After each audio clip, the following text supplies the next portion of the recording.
नमस्ते सभी को, मैं हूँ सृष्टि और आज हम भगवद गीता चैप्टर 4 यानी कि ट्रांसेंडेंटल नॉलेज के श्लोक नंबर 5 में आ गए हैं।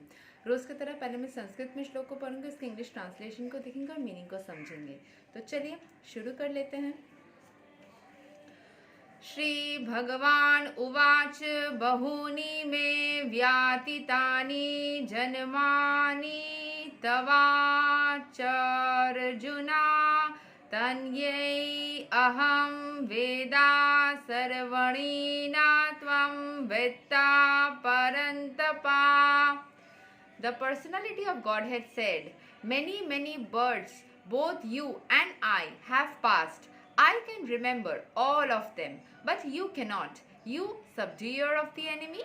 तो अर्जुन को बोल रहे हैं श्री कृष्ण भगवान कि मैं और तुम दोनों ही बहुत सारे जन्मों को पार करके यहाँ तक आए हैं। मुझे सारे जन्मों के बारे में, उसमें क्या घटित हुआ था, सब कुछ याद है। क्या तुमको याद है? तो यही डिफरेंस हो जाती है ना, जब आप पावरफुल होते हो, जब आप यहाँ पे जो बोला जा रहा था he is the supreme personality of God है। सो उसमें तभी होता है जबकि उनके वो ईश्वर है, इसीलिए उनको सारे सब कुछ याद है, कोई लिमिटेशन नहीं है। ठीक है, सो यहाँ के एक्सप्लेनेशन को एक बार समझ लेते हैं। In the Brahma Samhita, we have information of many incarnations of the Lord. It is stated there, Advaitam Achyutam Anadim Ananta Rupam Adyam Purana Purusam Nava Yauvanam Cha Vedesu Durlabham Adurlabham आत्मा भक्तौ गोविंदाम आदि पुरुषाम ताम अहम भजामि। I worship the Supreme Personality of Godhead, Govinda Krishna, who is the original person, absolute, infallible, without beginning. Although expanded into unlimited forms, he is still same, original, the oldest, and the person always appearing as a fresh youth.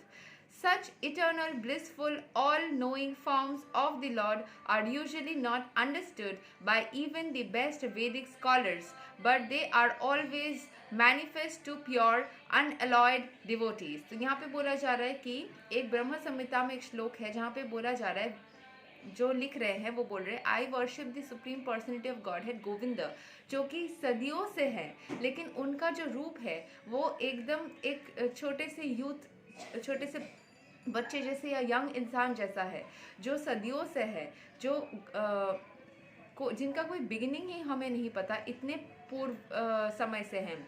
वो सारे जगह पे expanded है, वो he still the same original, वो सभी जगह पे है, लेकिन उनमें कोई बदलाव नहीं आता, उनके चेहरे पे कोई बदलाव नहीं आ रहा है, उनके फिजिकल फॉर्म हमेशा एक यूथ, एक बच्चे जैसा है, एक जवान जैसा है। And such eternal, blissful, all-knowing forms of Lord are usually not understood by, ये जो उनका जो रूप है इसके बारे में बहुत सारे वैदिक स्कॉलर्स को भी समझ में नहीं आता, but they always manifest to pure unalloyed devotees.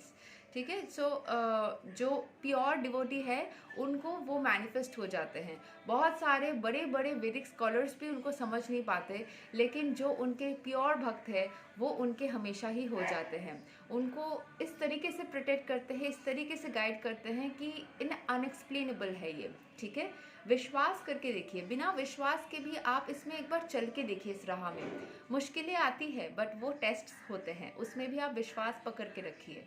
Situations गलत भी हो तब और ज़्यादा प्रे करिए। ठीक है, ओके।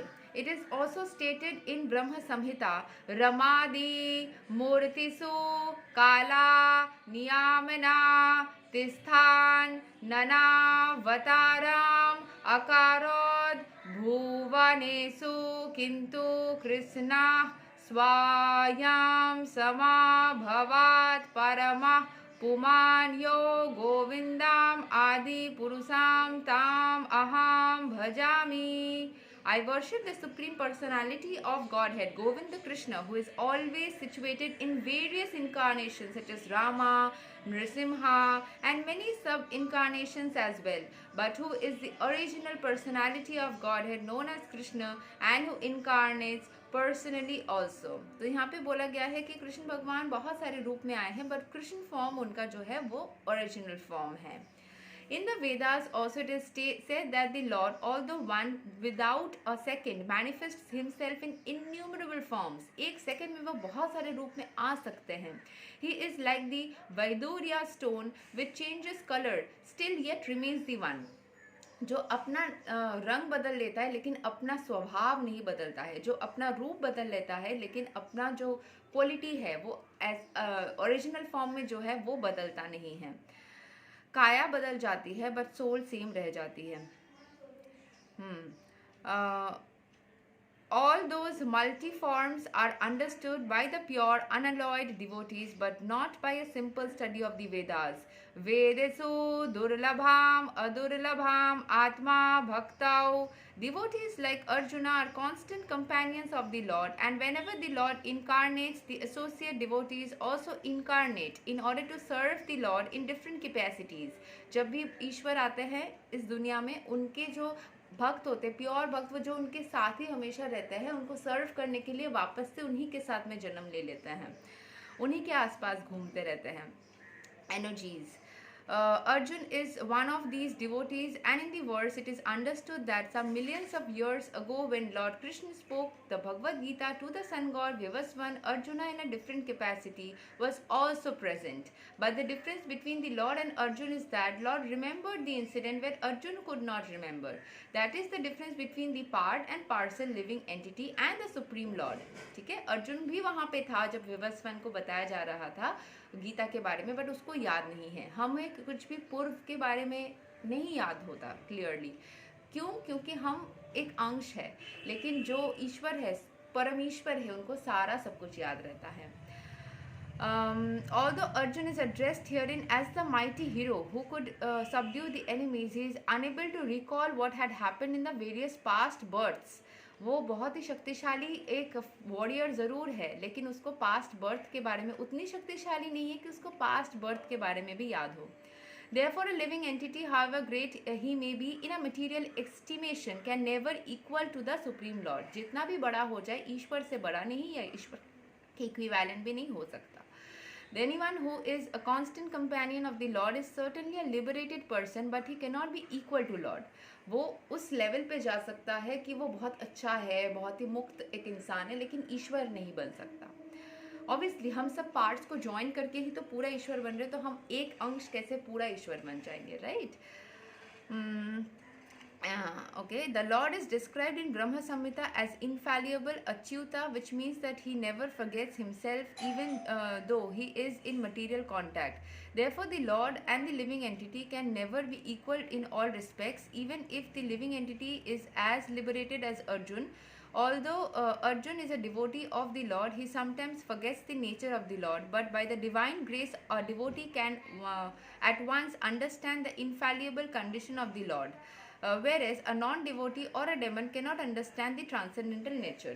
क्योंकि वो इंसान है ना, वो भूल जाने की नेचर होती है इंसान की, तो इसीलिए वो कभी कभी भूल जाता है कि ये ईश्वर है, इनको तो सब कुछ पता है, और कभी कभी थोड़ा सा इनोसेंट क्वेश्चंस पूछ लेता है कि आपको कैसे ये पता, आपको कैसे वो पता.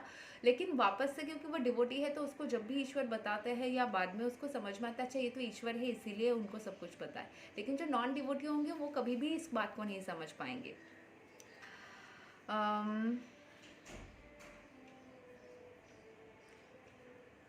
Consequently, these descriptions in the Gita cannot be understood by demonic brains. Krishna remembered acts which were performed by him millions of years before, but Arjun could not, despite the fact of that both Krishna and Arjun are eternal in nature. We may also note herein that a living entity forgets everything due to his change of his body, but the Lord remembers because he does not change his Satchid Ananda body. He is Advaita, which means that he is no distinction, he has no distinction between his body and himself. Everything in relation to him is spirit, whereas the conditioned soul is different from his material body. And ईश्वर के सानिध्य में, मतलब ईश्वर का सब कुछ ही माया है. हम लोगों का बॉडी जो है उसको दिखता है, एंड सोल अलग से है, एंड बॉडी पेरिश कर जाती है, लेकिन ईश्वर का सब कुछ ही माया है. Everything is just there. ठीक है, everything in relation to him spirit. अच्छा, and because the Lord's body and self are identical, his position is always different from that of the ordinary living entity, even when he descends to the material platform. The material form में वो आते हैं तब भी वो normal लोगों से अलग ही रहते हैं, तब भी उनके पास वो पावर होती है। इंसानी रूप में आने से उनकी पावर घट नहीं जाती। The demons can not adjust themselves to the transcendental nature of the lord, which the lord himself explains in the following words. अगले वर्ड्स में लॉर्ड अपने बारे में और डिटेल्स देंगे। तो यही तक था श्लोक नंबर 5। अगले वीडियो में हम श्लोक नंबर 6 को कवर करेंगे। तब तक के लिए हरे कृष्ण, राधे राधे।